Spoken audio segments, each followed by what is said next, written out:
everyone, Treena here.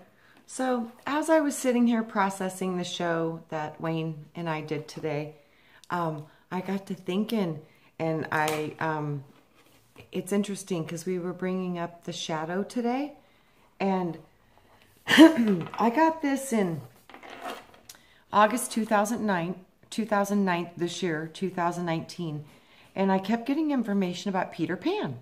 Like it kept coming into my head, Peter Pan, the shadow, catch your shadow. You know, I was like, what is this Peter Pan stuff? So Peter Pan, I'm trying to catch my shadow, he says to Wendy. And then Peter Pan, he was, you know, he brought the Lost Boys into Never Never Land. So, and the Lost Boys, they always want a mother. They always wanted a mother. And it seems like, so if the Lost Boys are the ones that can produce the shadow, and maybe they were existing in Never Never Land until they brought forth the mother or matter, so that way they could experience a physical existence rather than just an energetic or spiritual existence. I keep seeing something with this, like they stole the shadow and they made a copy from the shadow. So I'm trying to figure this all out still in my mind yet. But these are some of the things that were running through my head. The shadow has been held captive. The messenger has been veiled by matter. The ghost, the owl, the serpent, the twins. The eagle, the wolf, the tiger. Who wins? The messenger is faith, guidance, and wisdom. Remember, this mirror can become a prison. The copy, the image, this is my shadow. Trapped within the image of clay, it's the model. The mirror, the prison, the prism you see is one of reflection. The shadow of the veil of the light we see. This is the dream of the queen, not the reality of the king. The queen is in second position and matter is a copy of the first, miraculous. We must break free from the shadow world and return to the matter of the miraculous. We are veiled in the shadow. The shadow is death. Matter can be destroyed, but the spirit is never dead. So while we walk within the worlds of shadow, we face our own darkness and light. Plato's cave this might be. This is the vision of shadows on the wall, deceived into the cave or containment to the fall. The illusions of the false reflective light. Remember, this is not my Father's kingdom, I have shouted with all my might. This is the land of shadows. How could we have known? Faith and trust in pixie dust, our love will get us home. We sit inside the land of the queen or Eve, the copying or the cloning of the code or the seed. In a reflective light prison made of greed, death and rebirth are its only deed. Keeping all those who cannot just see, the freedom keys are yours indeed. And then I continued on August 10th. As we dove into the great divide, the angels sing and demons cry. As we begin to see our light inside, the darkness falls in the presence of our might. We are the ones who do inspire, like the phoenix rising from the fire. The quest is next to find the best, the ones who see and will not forget. The stillness, the motion live inside. We now remember the light, the mind. Remember the seeds of the divine have fallen into the land of time. As we pierce the veil, we now see our true connection to this, our seed. Remembering love created thee. We are one soul of many spirits, trying to regain our wisdom and manifest in the illusion of flesh. Remember, it's all just a test. But this test, my dear, is simply the best. This is just the realm of death, recycling over and over again. No more tricks, because we shall see the truth of our natural abilities. Then we will reach new places on high, remembering now and taking our flight. And then, I think that was it. So that was the end of when I stopped writing that part. And then, yep, taking our flight. So that's it, going to new levels, taking our flight. Remembering this is a projection of what you really are. And this is the shadow world that we are standing in right now. And then right after that was when I went to Sedona and I got the symbol of the protection and of the elk. And it was on that rock. And then it tells me protection, white elk. Also, Elhaz is a powerful rune. It represents the divine might of the universe. The elk was a symbol of the Norse, of divine blessings and protection to those who graced its presence or sight of itself. So we went over that in a previous video about me going up to Sedona. This has, it's in alignment again with the divine protectors and the ones who are supposed to bring in the new light codes and frequency.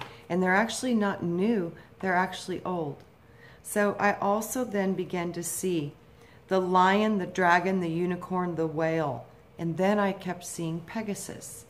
And then I sat and I looked at that for a minute and I wrote it down. Lion, dragon, unicorn, whale, Pegasus. What could this mean? And then I saw it flash before my eyes. The lion is the earth, balance, the flesh, the temple body. The dragon is the fire, inspiration or desire. The unicorn is the air, the spirit, the father, the ether. The whale is the mother, the water, the receptive, that vessel that holds it all together. The fifth is the Pegasus, the wings to take your flight. It's in the mind, activating the pineal gland, and when you do, it ignites. So when you can use the earth, the body to receive, the inspiration gives you the fire of the spirit in the air, and then the air and the water, the primordial substance, manifests into the world.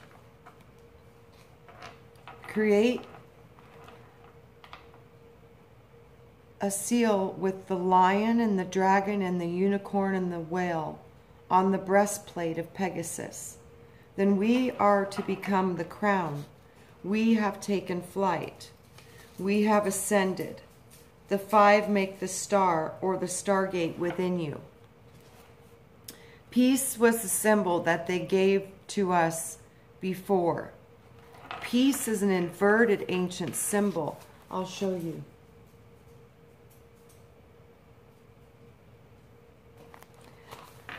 So, the symbol, when it's inverted, brings forth compliance and confusion. Think about it too. They gave them Woodstock and promoted the use of serious drugs and LSD. They were hoping to fracture our mind and break it, but it didn't get broken because the people that showed up were so powerful. They flipped it upright and they put it as their own form of protection. So not only did they have a great time, they also had major mind-expanding situations that actually changed the entire planet. So Woodstock, they tried to place a hex upon the whole. Much had succeeded, but much had not. We needed to transmute this energy into its upright position. We need to be in protection, not confusion. Time to become the tree or the antenna. Time to receive the remembering that is unique to you. Bring in the gifts that you are. Bring in the gifts that are only within you. It's like we are a puzzle and we're all finding the parts. We're putting the pieces together, and everyone is so important. Every piece, every color, every belief, every expression, all the colors create all the vibrations and all the sounds, and we produce something new. Our perceptions have been so programmed. We are programmed by visual input. It is time now to start to unplug from what we have seen and what we have experienced and start to plug into a new vision through the power of the imagination. It would be like to see your perfect world. All of us would see that world a little differently, and that is the gift. I see a new frequency coming in and hitting the cells like a bell. It's producing a new sound within our bodies. The ringing ears, the muscles twitch, the visions alter, and then the returning of these new vibrations will shift matter. So not just us, nature as well. We are natural beings, and thus they say here and now, to retain the wisdom of the natural laws. So the natural law is nature's law. Get back to this. It will be important. Stop the dependence upon anything. Start to depend upon yourself.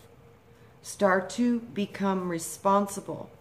Start to think of how you could take care of your physical body if many of its needs were not being provided for you.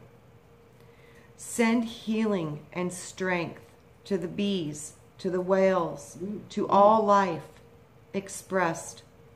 She needs to heal the earth. She needs to feel her old harmony. She needs to hear the return of her ancient song. See nature restored to a glory that we cannot even imagine. Connect to the wisdom of the elves, the shaman, the magi. Return to innocence. If spirit and science cannot merge, we may be in a very serious dismay. We cannot create that which can destroy the whole. We must figure this out now. So then I hear, upon this rock I shall build my church. This is the true connection that you should have while on earth, is to the earth and with the earth. Earth is in your heart, even in its word. And the word is eternal. So earth is in your heart. And then today, Wayne and I, we started to discuss the ark.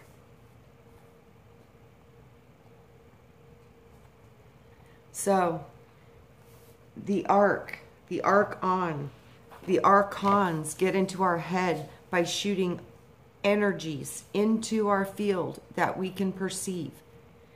These are all the dark thoughts. These are all the self-defeating thoughts. These are all the locks into the programs of trauma. So if we can start to have control over these arcs of information, so as soon as they come into your awareness and into your body, you flip them around with a positive vibration. This is literally what I'm seeing, the alchemy that can literally transform the entire world. So I thought I would share a little bit with that with you. We are the ark, and when we turn on the ark, our ark, when we start to send forth an ark instead of just being receiving arcs that most often can harm us. So we need to start to literally completely control your thoughts, feelings, and vibrations. And when you're in a very positive, good place, vibrationally speaking, send that out of your body like a rainbow. Send it out. Don't hold it. Send it out, and more will return to you, because this is the key that we've missed. When we feel it, we need to forcefully send it out, because then the universe will bring back a match, and you're starting a loop, a frequency loop. And that's a wave other frequencies can merge with and join onto. It's like synapses firing in the mind. And the spark travels through these loops that we're creating. So we are the ark. When we arc, the Satan cannot stand within the temple anymore. It's like as soon as you arc, that frequency blows apart dark energy. So you are the arc. Laugh, love, and through those feelings, you will produce light. This is how we produce our most powerful light. So well-being, not sick. We are well, in the well of being, in the field, in the Torah, in the nucleus, in the manifestation station, knowing how to transmute vibration instantly. Although the magnetics control the electricity within our brain, we can stay in a happy, harmonious vibration and break through those magnetic fields. We can literally ignite the light. Through staying in joy and favor, you actually change the magnetic grid and the electrical spark within your mind. It is time now to connect the body, mind, spirit. The mind is thought. The body can be supported through food, what you put into your body, and energy. And then the spark will be created stronger because it's new, because it's being created in a different frequency band. Changing the way you think and feel ultimately will completely change the world. So I love you guys. I just wanted to share that with you. I thought it was amazing timing because the message is all going together with the shadow and how we are existing in the shadow, and it's now time to bring the spark into the shadow. So I love you guys. Have a wonderful day. May favor and love, light, and sound fill you with the abundant frequencies of love. So I'll talk to you soon. Bye-bye.